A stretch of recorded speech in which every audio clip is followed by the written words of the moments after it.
100 यज्ञ करने वाले इंद्र के हाथ में जो वज्र रहता है वह वज्र ही समस्त शास्त्रों में मेरी प्रधान विभूति है। गाँवों में कामधेनु और उत्पादकों में मदन मेरी प्रधान विभूति है। हे अर्जुन, सर्पकुल में सर्पाधिपति वासुकी और नाग गणों में अनंत नाम का नाग मैं ही हूँ।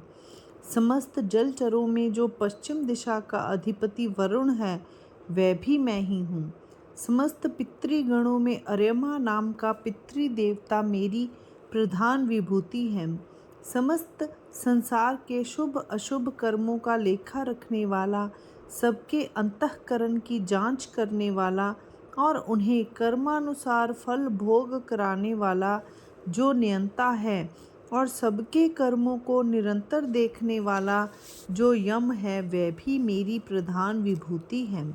दैत्यों में प्रहलाद मेरी प्रधान विभूति था, इसीलिए उसे दैत्यत्व की बाधा नहीं हुई।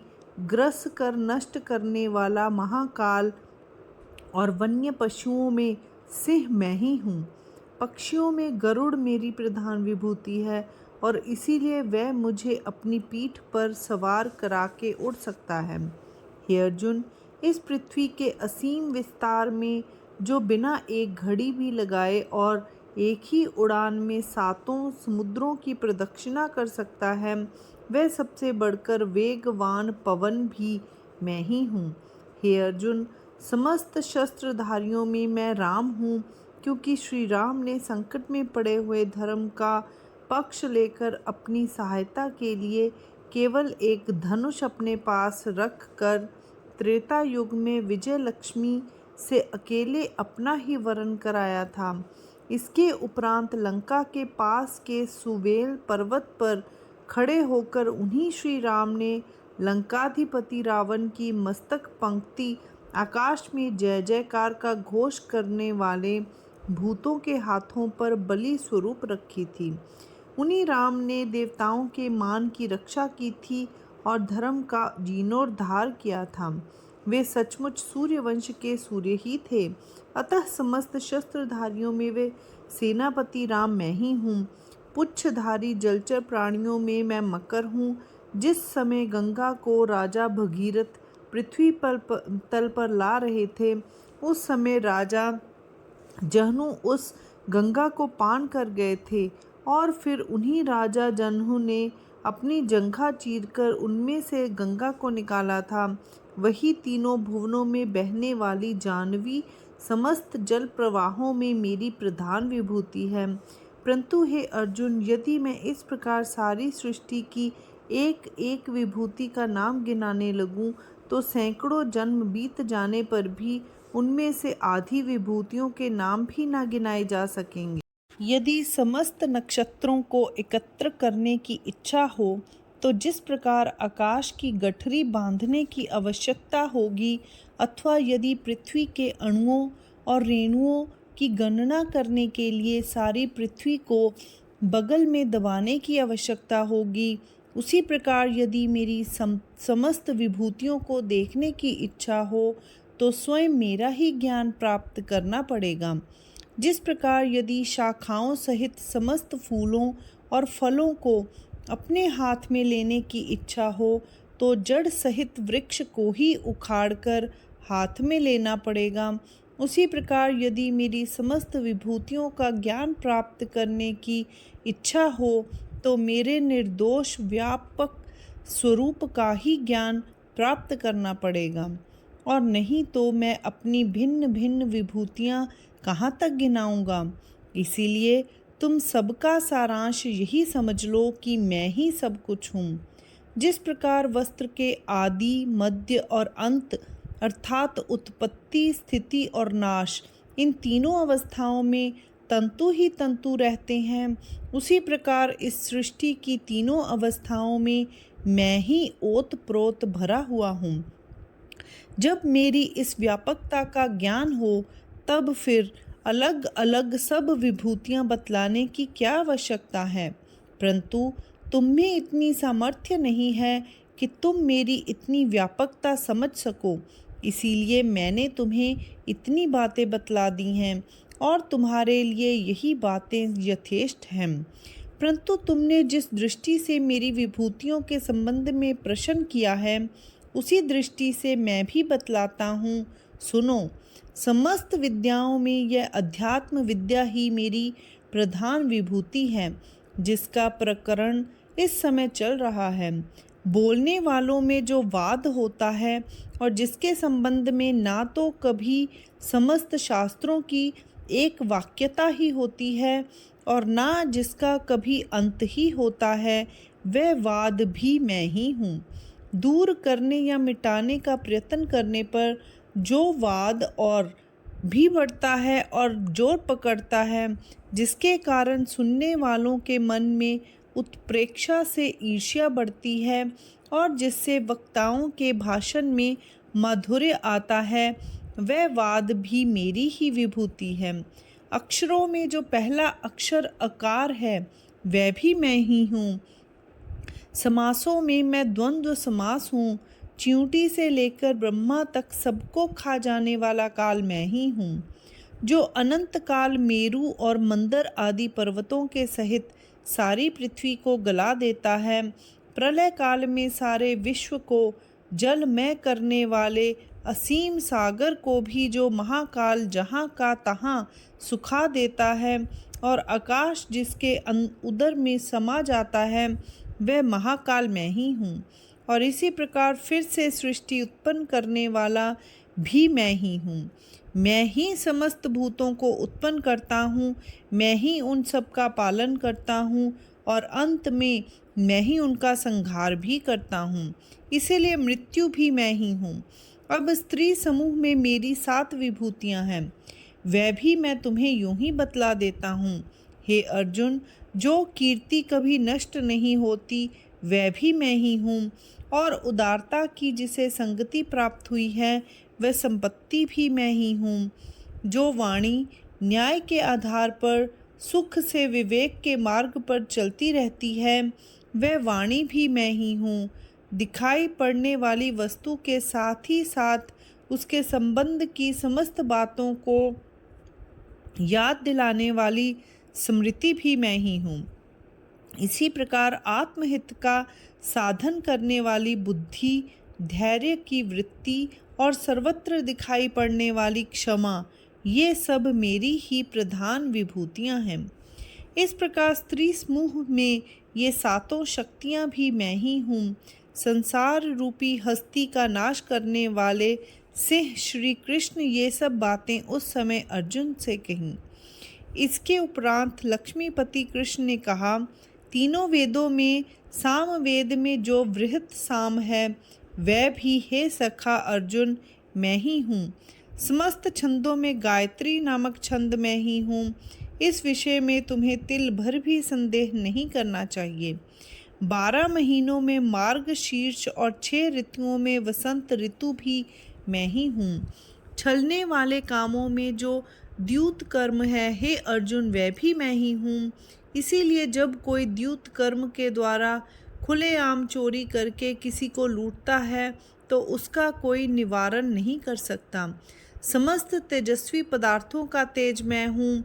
समस्त कार्य करने के संकल्पों में जो विजय है, वह भी मैं ही हूँ।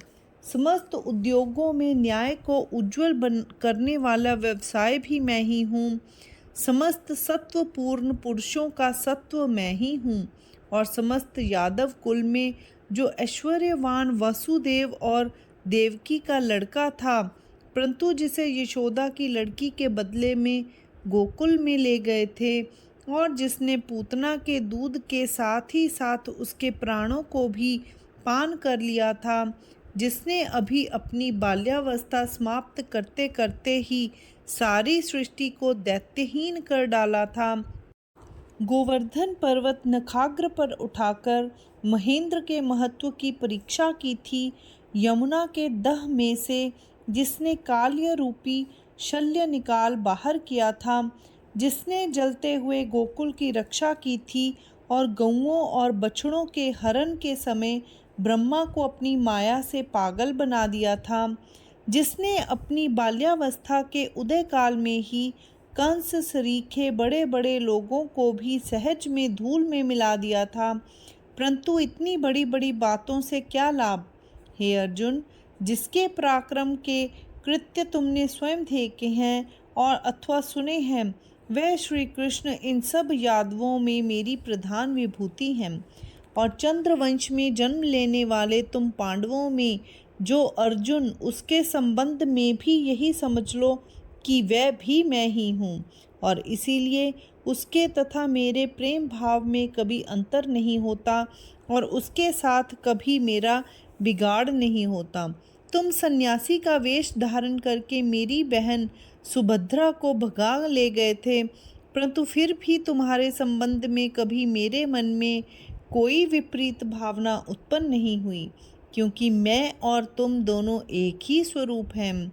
इसके उपरांत यादव से श्री कृष्ण ने कहा, हे अर्जुन, समस्त मुनिगणों में व्यास मैं ही हूँ और कविवरों में शुक भी मैं ही हूँ। चींटी से लेकर ब्रह्मा तक सबका नियंत्रण करने वाला जो दंड है, समस्त शासनकर्ताओं में वह दंड मैं ही हूँ। अच्छे और बुरे का निर्णय करने वाला और धर्म ज्ञान का पक्ष लेने वाला समस्त शास्त्रों का नीति शास्त्र मैं हूँ। हे मित्र अर्जुन, मैं गुप्त रखने योग्य भावों का रक्षक मौन हूँ, क्योंकि मौन धारण करने वाले के सामने ब्रह्मा की भी कुछ नहीं चलती।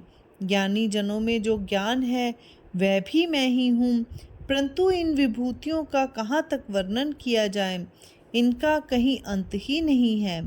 हे धनुर्धर अर्जुन, वर्षा की धारों की गिनती की जा सकती है अथवा पृथ्वी पर के अंकुरों और तृणों की संख्या भी जानी जा सकती है, परंतु जिस प्रकार समुद्र की लहरों का कोई प्रमाण नियत नहीं किया जा सकता, उसी प्रकार मेरी प्रधान विभूतियाँ की भी कोई सीमा नहीं है। इनमें से जो 5-7 मुख्य विभूतियाँ मैंने तुम्हें बतलाई हैं, हे अर्जुन, वे सब ऊपर से तुम्हें परिचय कराने के लिए ही हैं। मेरी बाकी बची हुई विभूतियों के विस्तार की कोई सीमा ही नहीं है, इसीलिए तुम सुनोगे क्या और मैं बतलाऊंगा क्या। इसलिए अब मैं तुम्हें अपना सारा रहस्य ही बतला देता हूँ।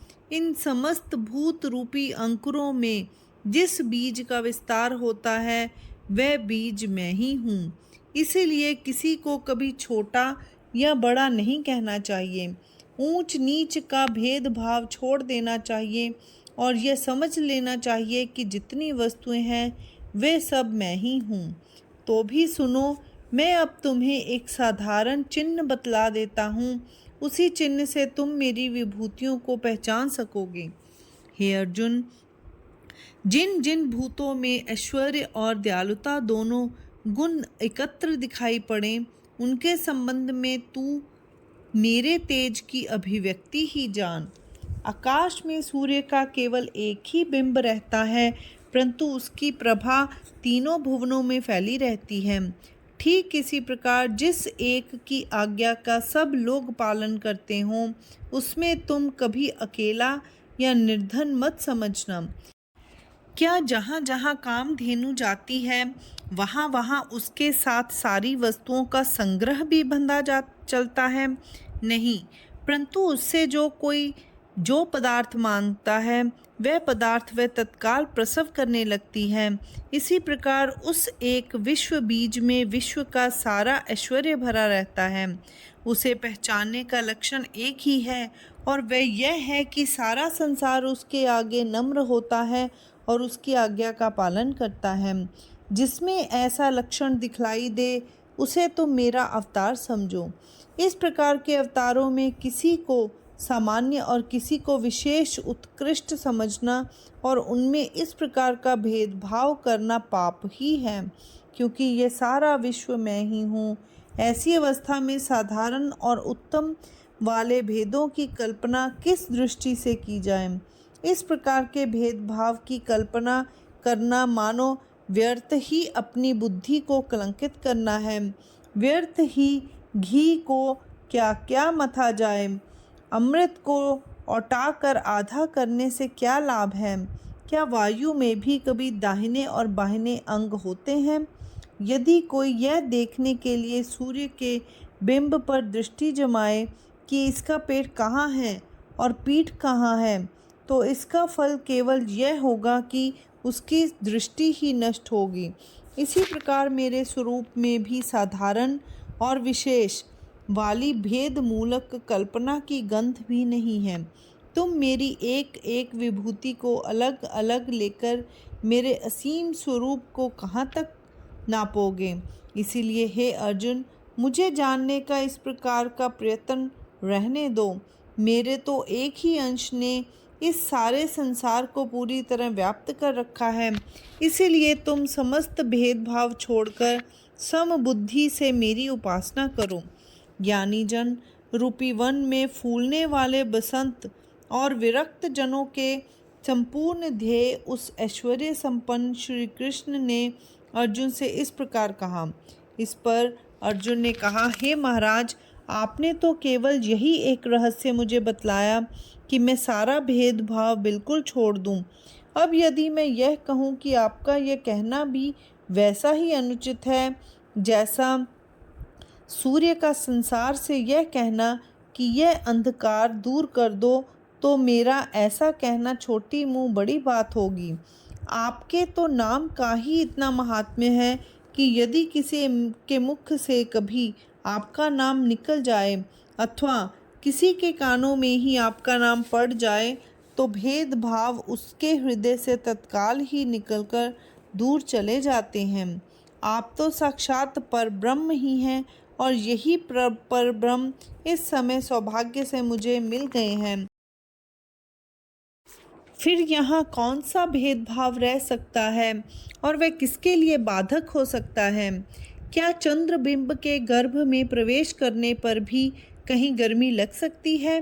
परंतु हे महाराज श्री कृष्ण, आप अपनी महत्ता के कारण ही इस समय ऐसी बात कह गए हैं। यह सुनकर श्री कृष्ण को बहुत संतोष हुआ और उन्होंने प्रेम पूर्वक अर्जुन को आलिंगन करके कहा, हे अर्जुन, मैंने भेद का अंगीकार करके जिन भिन्न भिन्न विभूतियों का वर्णन किया है, उनके संबंध में केवल इसी बात की परीक्षा करने के लिए मैंने बहुत ज़रूरी और बाह्य बातें कही हैं कि उन बातों की अभिन्नता तुम्हारे अंतःकरण में अंकित हुई या नहीं। परंतु अब मुझे इस बात का अनुभव हो गया है कि तुम्हें मेरी विभूतियों का अच्छी तरह बोध हो गया है। इस पर अर्जुन ने कहा, हे देव, अपनी बात तो आप ही जाने, परंतु मैं तो सचमुच यही देखता हूँ कि यह जो सारा विश्व है वह केवल आपका ही स्वरूप है। परंतु संजय ने जो यह कहा था, हे राजन, अर्जुन इस प्रकार आत्म रूप का अनुभव करने लगा। सो संजय का यह वचन धृतराष्ट्र बिल्कुल चुपचाप सुनता रहा। उस समय संजय को अपने मन में बहुत बुरा मालूम हुआ और उसने मन ही मन कहा, ऐसा सौभाग्य का फल सामने आया है और फिर भी वह इस धृतराष्ट्र से इतनी दूर है और वह उसे प्राप्त नहीं कर रहा है। यह भी एक आश्चर्य की ही बात है। मैं समझता था कि इसकी बुद्धि तो कम से कम अच्छी होगी, परंतु नहीं। यह जिस प्रकार बाहर के चरम चक्षुओं का अंधा है, उसी प्रकार अंदर से अंतश्चक्षुओं का भी अंधा है।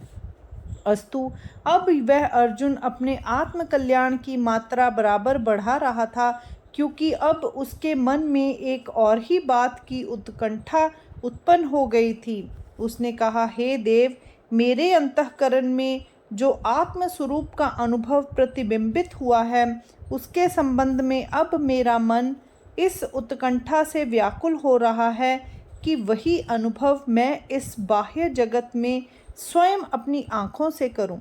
अर्जुन बड़ा भाग्यवान था और इसीलिए उसके मन में यह आकांक्षा उत्पन्न हुई थी कि मैं अपने इन दोनों नेत्रों से सारे विश्व का आंकलन करूं। हे श्रोतागण, वह अर्जुन स्वयं कल्पतरु की शाखा ही था और इसीलिए यह संभव नहीं था कि वह बांझ अर्थात फलहीन अथवा विफल होता। इसीलिए उसके मुंह से जो जो बातें निकलती थी वह सब श्री कृष्ण पूरी करते चलते थे।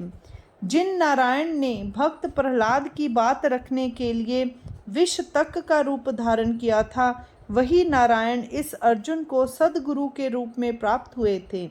अब आगे के अध्याय में श्री निवृत्तिनाथ का शिष्य ज्ञानदेव श्रोताओं को यह बतलाएगा कि उस समय उस अर्जुन ने किन शब्दों में भगवान श्री कृष्ण से यह प्रार्थना की थी कि मुझे विश्व रूप दिखलाइए। हरिओम तत्सत।